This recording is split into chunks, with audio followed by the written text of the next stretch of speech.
Welcome to my channel once again.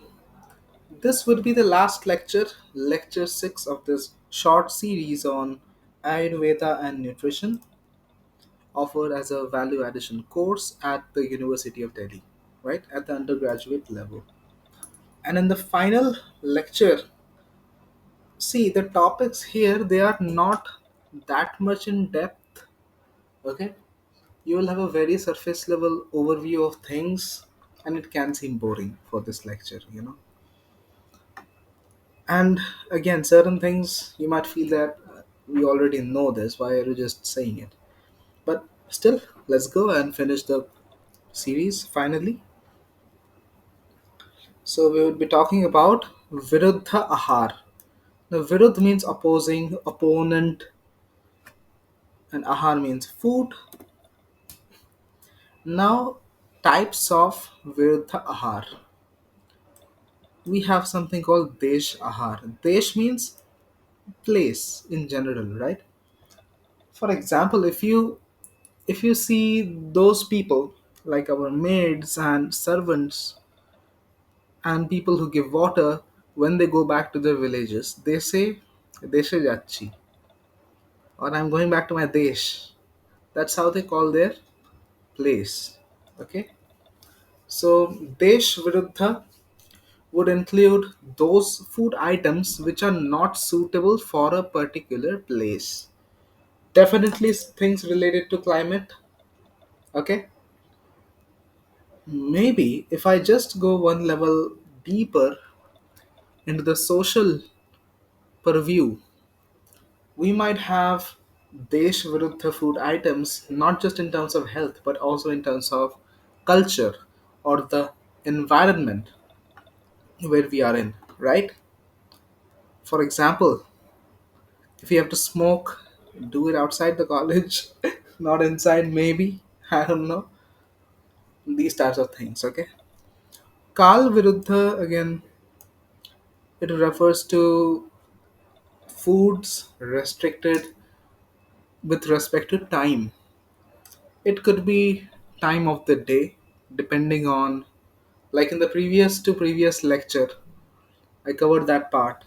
In the morning, from 10 a.m. to 2 a.m., the Agni is the strongest.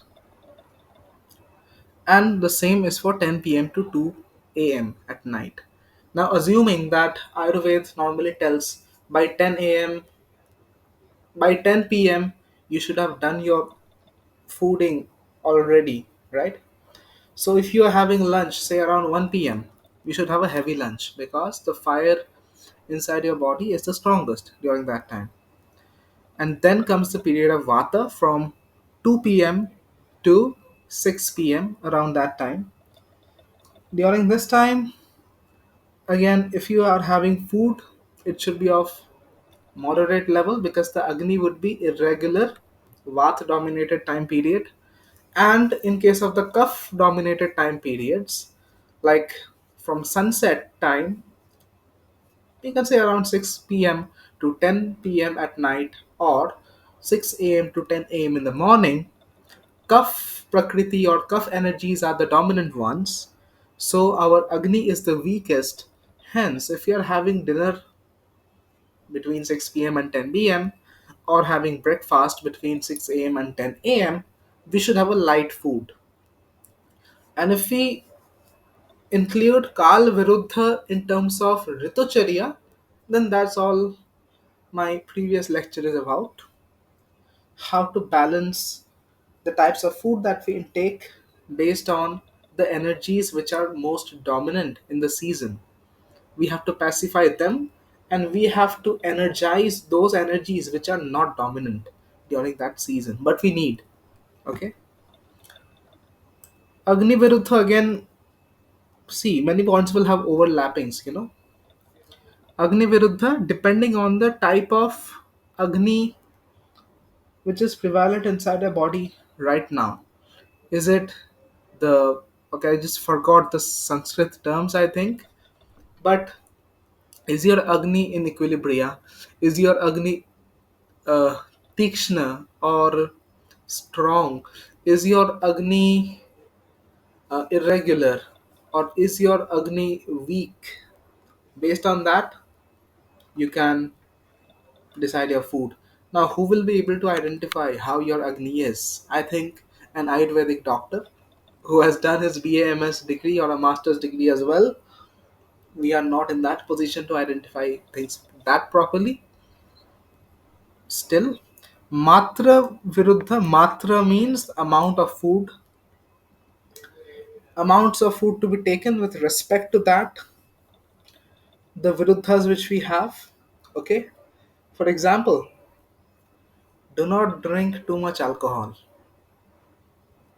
Okay, or if you're having opium, do not have too much of it or you are cooked, right? Recently I had sushi. Recently, well, it tastes good, and I could not savor it properly because I'm not trained enough. Is it worth it to spend that much money on sushi? I don't think so. So why I'm giving this example, with sushi they give you something called wasabi or washabi. It is very tiny, and it is so strong and spicy. Like you take a lot of mustard and you compress it into a small tablet. The amount of jhaj in Bengali we say, the amount of pungency you will get, that is there in the wasabi. So a wasabi is to be taken very, very tiny, in very tiny bits. Either to take it directly in between your bites, or you put a very tiny piece of it on the sushi while you pick it up with a chopstick, then you put it in your mouth together. If you do it in excess, you are gone case. So that is an example of Matra Viruddha. Okay. Then Satmya Viruddha, wholesome. Now it is incompatibility with respect to a particular individual.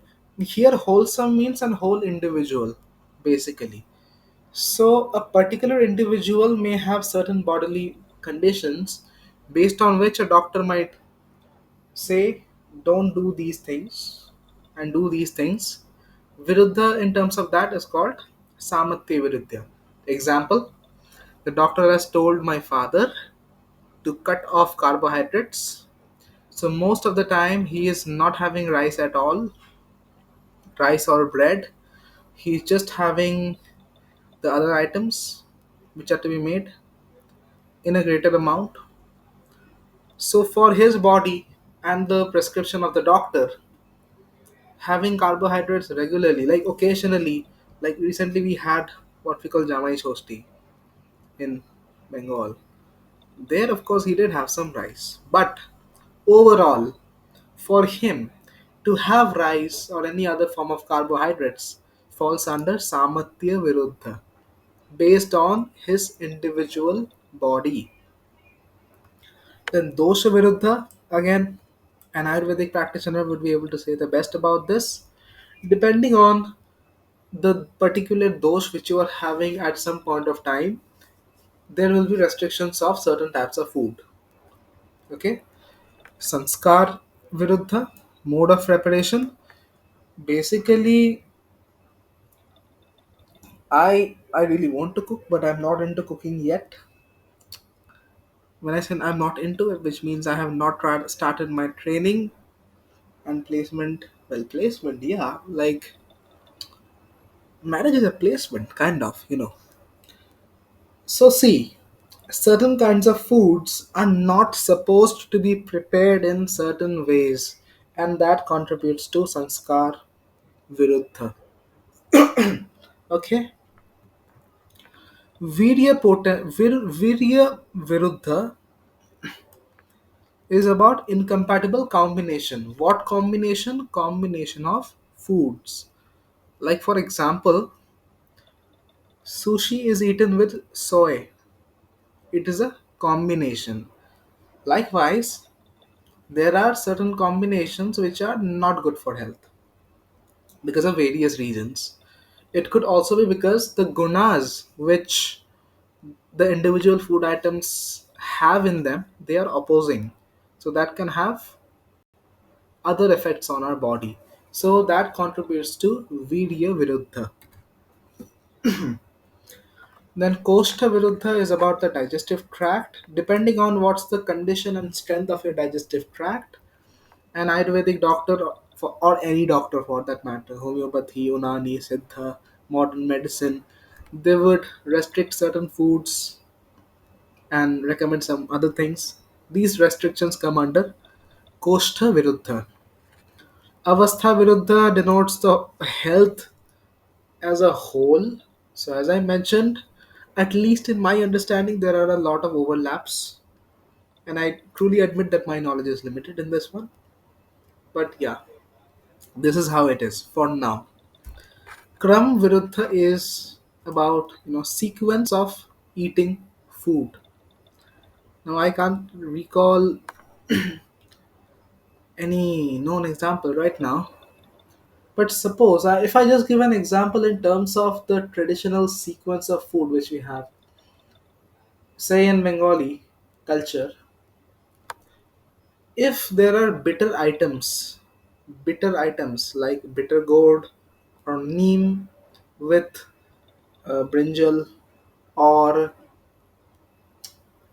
নামের মা বাবা নেই ইংলিশে অনুবাদ করতে গিয়ে যাই হোক and other bitter items, what are they? You can think of any bitter item. Okay, the bitter items are eaten at the first. You can have bitter items with dal as well, or you have the bitter item at first. Okay, there is also this thing. It's made with a mixture of vegetables called shukto.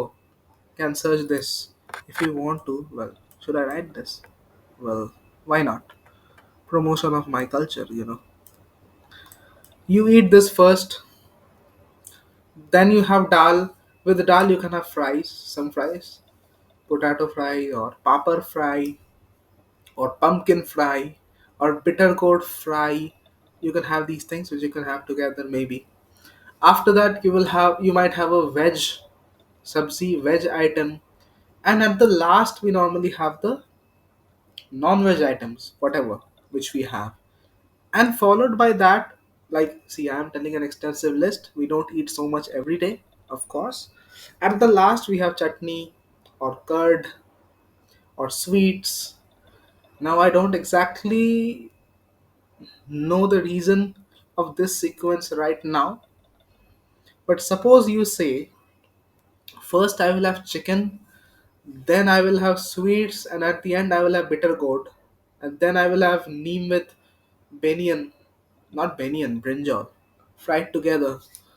Then that will be a part of Kram Viruddha. Okay, you know, I can't find my pen once again. Oh, got it. We have Parihar Viruddha, incompatible with remedial measures. This will also hold true with restrictions imposed on you because of certain medications which you are taking at that moment. Other examples like playing after eating.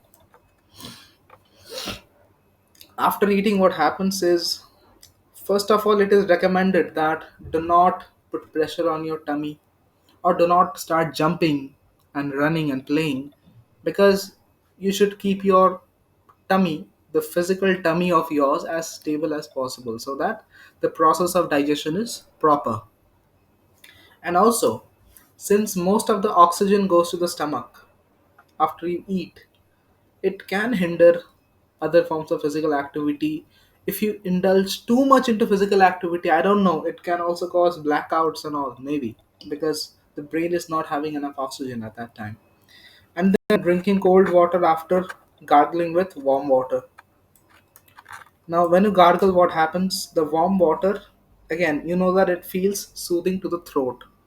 It is a remedial measure. If you have some problem, or if you even do not have a problem, and especially if you sing or if you have to speak, warming, what it does is it nourishes somehow the voice, the vocal cords, and everything, softens it as well.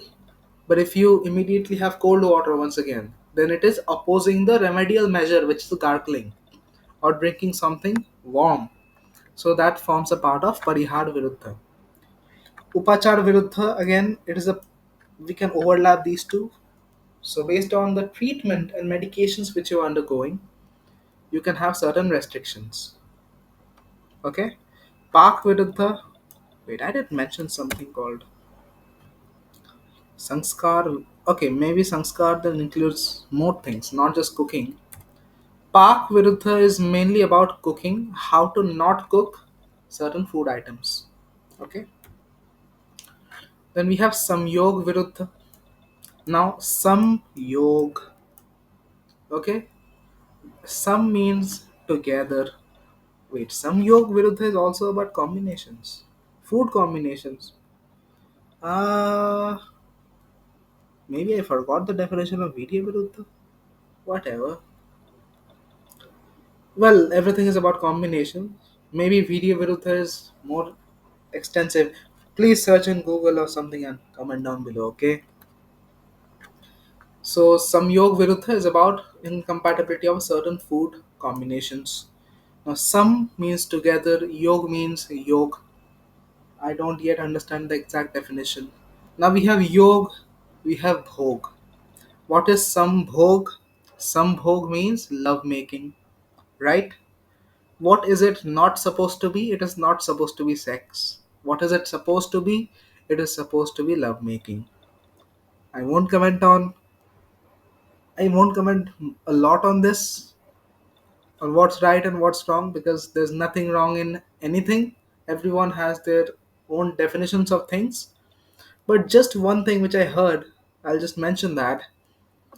This person said that when two people are having sex, only one person is involved. When they are making love, both of them are involved. So that is some bhog, this is some yog. Okay? Do not write some bhog in the exam if you want to write such things. Okay? These Viruddha Ahar and all. Hriday Viruddha will involve any combination or any food item which are harmful to your heart, basically. It's the literal heart. Okay? Not the heartbreak wala heart, but the dhak dhak wala heart. Sampad Viruddha, an incompatible quality of richness with respect to food, medicines, and so on. I'm skipping it because even I am confused what this exactly means. I read it, but I forgot then. And Vidhi Viruddha, now Vidhi means rules. Okay. So if there are some prescribed ways of eating, either by your culture or by your physician or by yourself, and you are not following that, that would be falling under Vidhi Viruddha. And I have put some examples of Samyog Viruddha. What is Samyog Viruddha? Food. Incompatibility of food combinations. So do not consume milk with. Do we really have to memorize them? Well, for our practical life, I guess. For the exam, well, we don't like to memorize, do we? But, maybe just go through them a few times and certain things will be in our head. So, milk, do not have it with fish, yeast, melons, yogurt, sour fruits. Okay? Do you see a pattern here?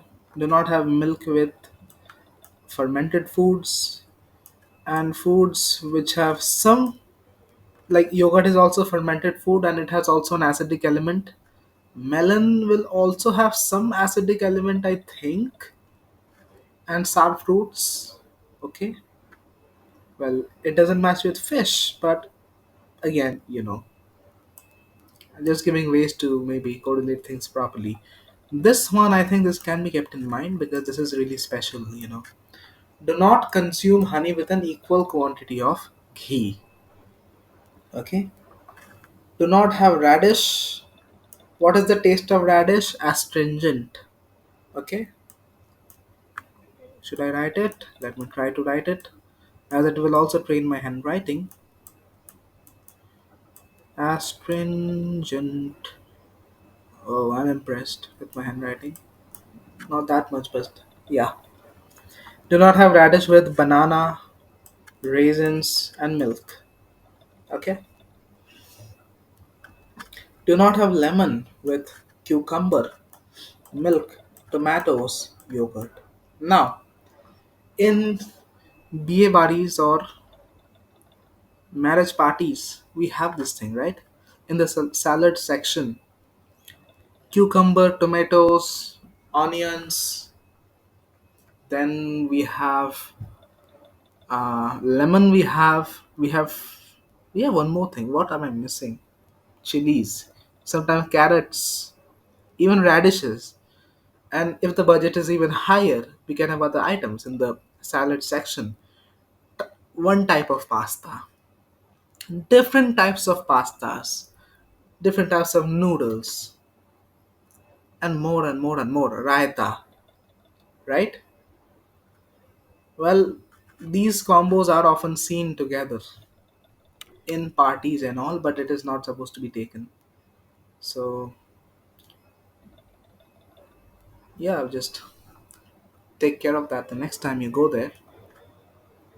Eggs should not be taken with fruits, meat, yogurt.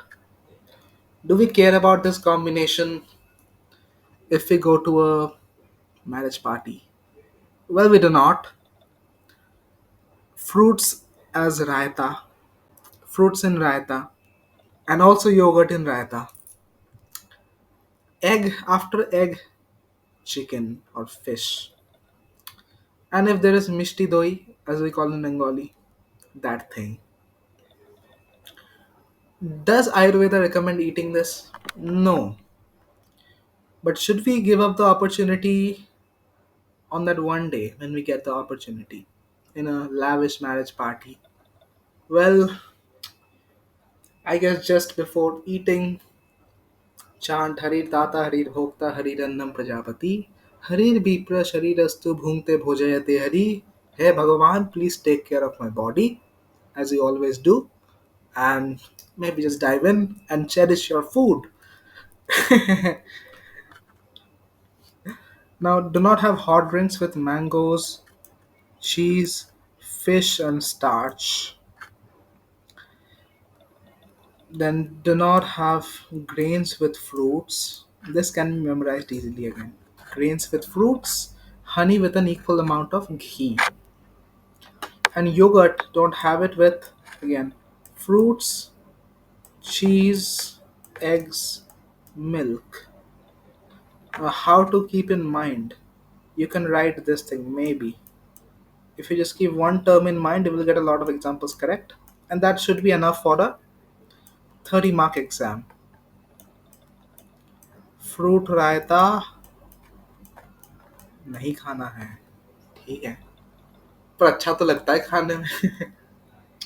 Well, not every day, I guess. Sometimes it just might do, especially in a young body like ours. Okay. And Ayurveda explains 8 attributes of food in detail. So just theoretical. Just I'll go through them once.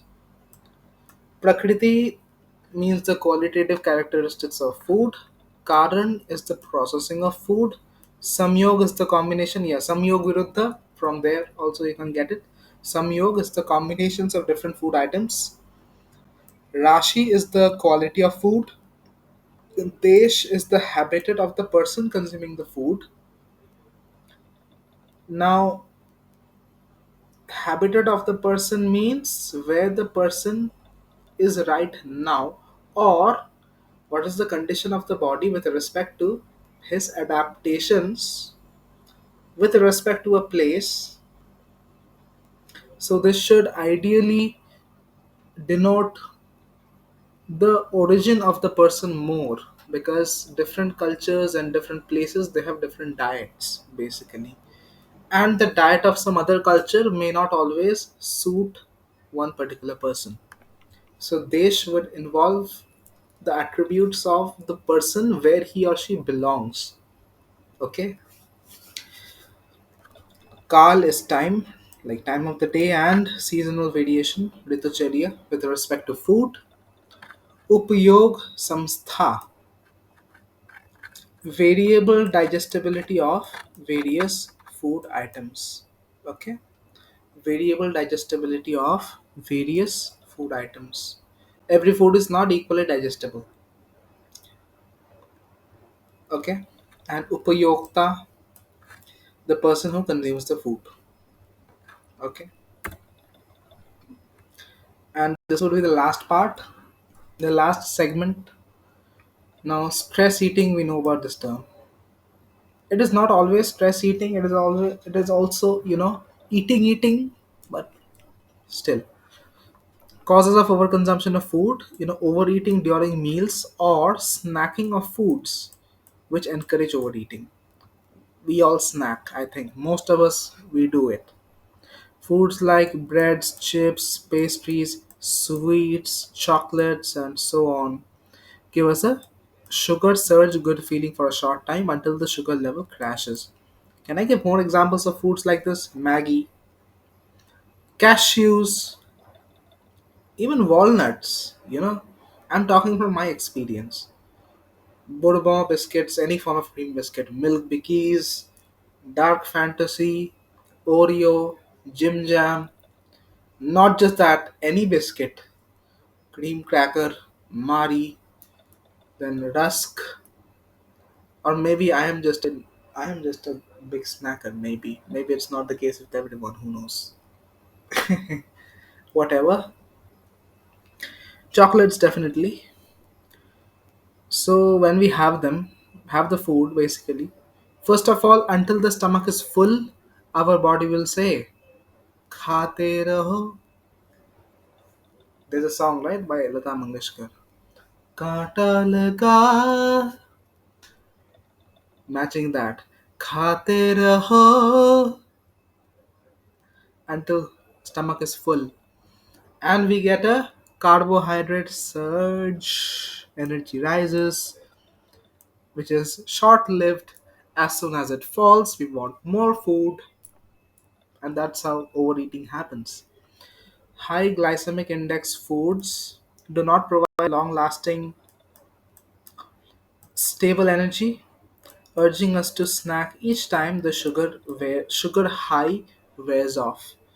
This high to low adrenal stress can lead to further stress, more snacking, and mood instability.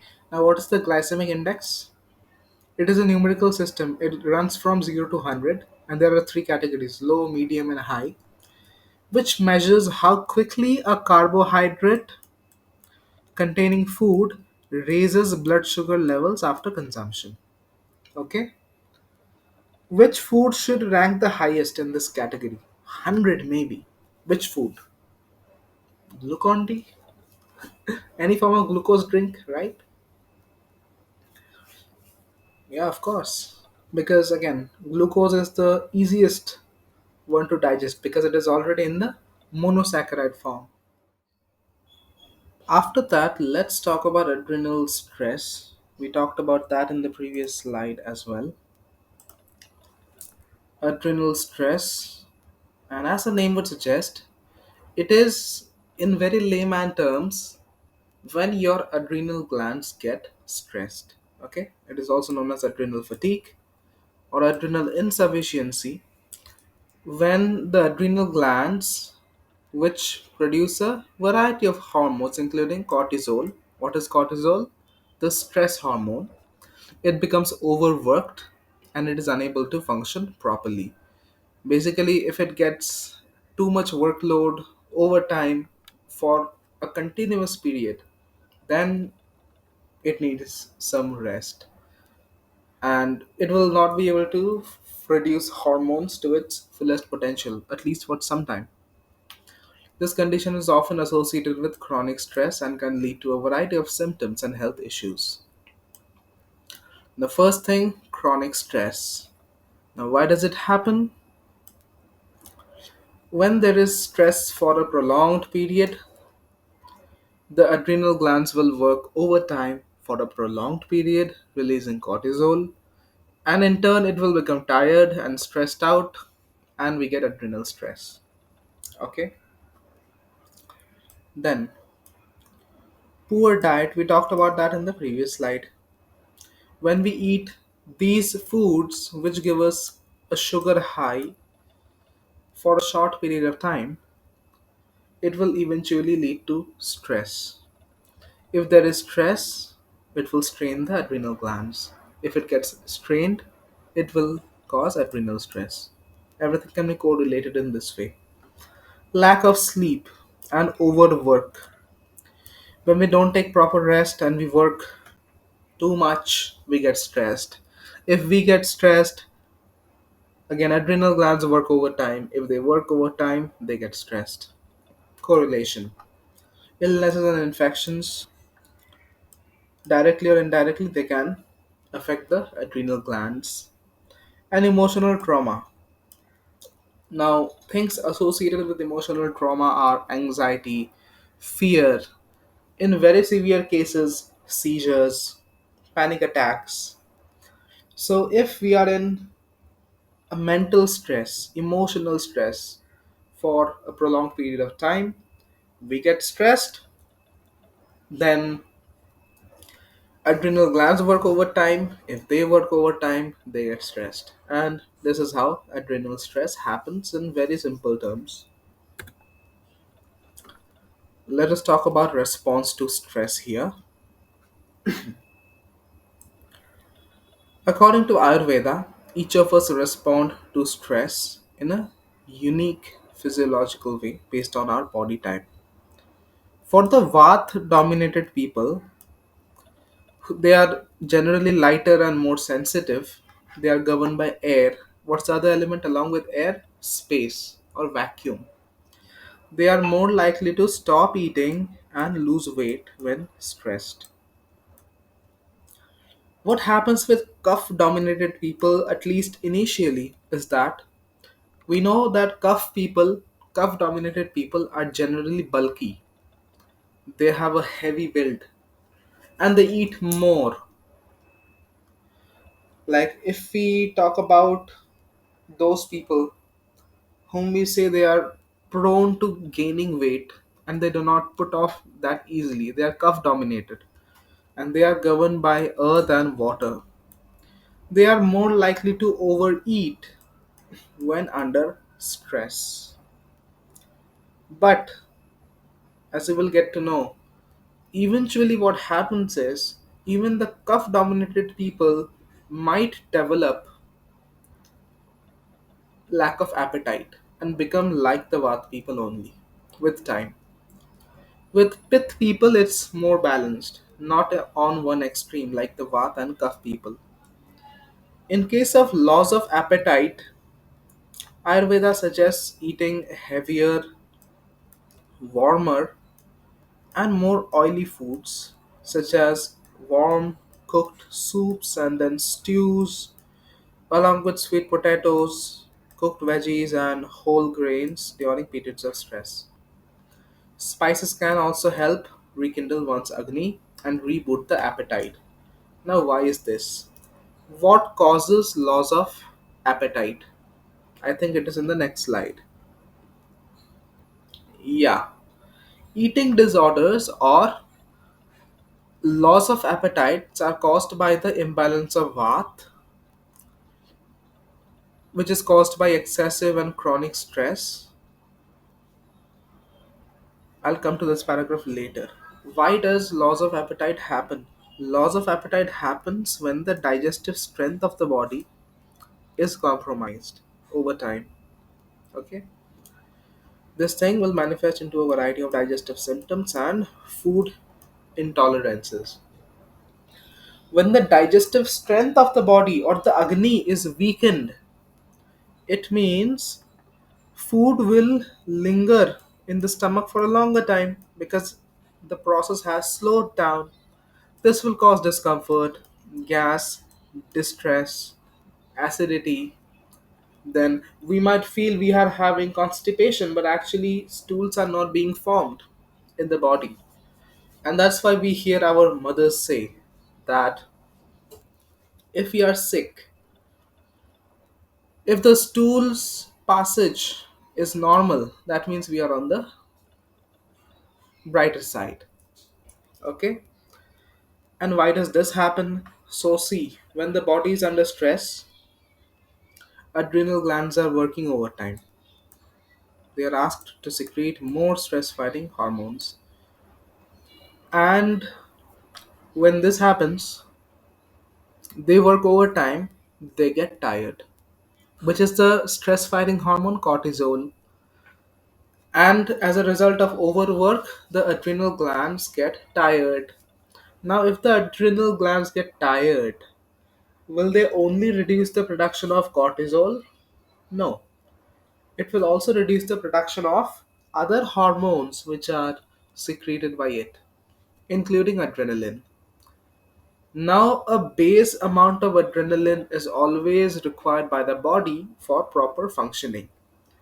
But if that level of adrenaline is also not available, our body will become tired, unmotivated, depressed. There's a term called lethargy. This is what happens because even the adrenaline which is required, that cannot be produced. And hence, as I mentioned one thing back then, like cough people generally tend to overeat, which we call stress eating, right?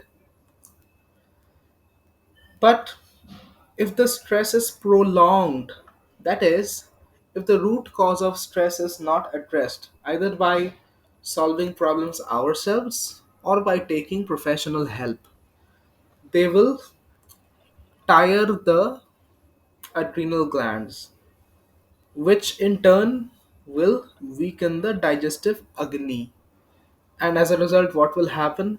Even the cough people who initially were subjecting themselves to lot of stress eating and snacking, they will also have eating disorders. And that's the reason in a variety of illnesses, what happens is we lose our appetite. This is the reason why it happens. And what are some solutions? We have to include food items in our diet which basically increase or strengthen our agni. If I come back to this slide, eating heavier, warmer, and more oily foods, not so rich that our body will not even be able to handle them because our digestive strength is already weak, but foods which are, you know, somewhat light but not very light. They have the warming properties. Examples have been given: little oily foods, such as warm and cooked soups and stews, and like them, but not very masaledar food. Okay, because we need to first ignite the agni. Then our body will become capable to handle rich foods once again. And how will we monitor it? As we get back our appetite. So soups, root vegetables, stews, okay, not rich curries, not chingri mache malai curry, not সরষে ইলিশ, not পাতলা মাংসের ঝোল, not chicken ডাক bungalow, or not chili chicken, okay, light stews. Simple foods like rice and roti, not Mughlai paratha, not aloo paratha, not Radha Vallavi, not Karai Shutir Kochuri. Okay, simple rice and roti, green vegetables. And drinking herbs as beverages, it is supposed to be a good option. Now in Delhi, in the plenty of juice centers or small juice shops which we have, there is this food item which is listed there: vegetable shake or vegetable soup or vegetable juice, something. And it's an item which I really want to try, but it was never available till now. I don't know why, but I want to try it. And then we have routine practices like meditation and yoga, which are called good stress busters. If meditation is not your cup of tea that much, just like me, other noble practices: walking, devotional singing, mantra chanting, and all these practices. Anything which will cheer you up, basically. Like, laughter is the best medicine, they say. Laughter is a medicine for illnesses. Laughter is a medicine for stress.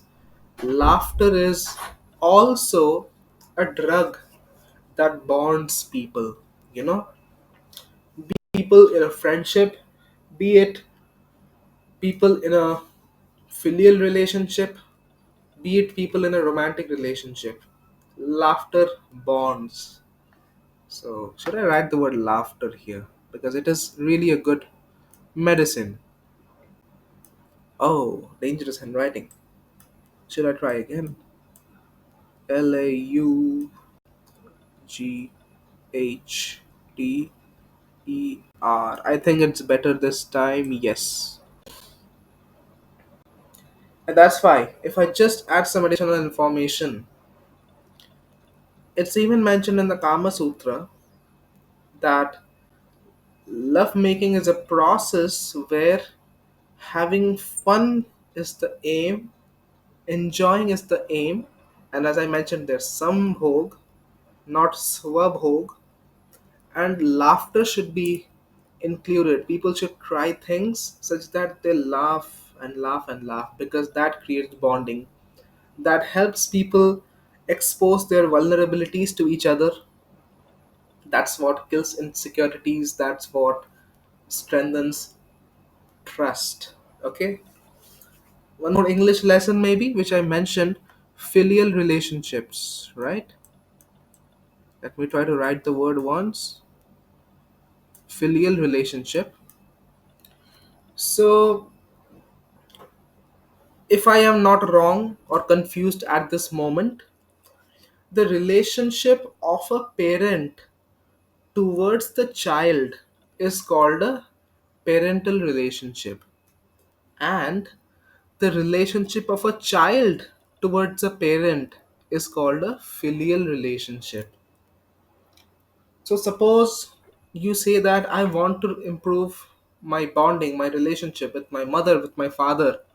You will say, I want to work on my filial relationship. Okay, so that's all for this series. Thanks a lot to anyone who has joined me in this series, and best of luck for your exam, best of luck for all your future endeavors, and God bless you all. Thanks for watching.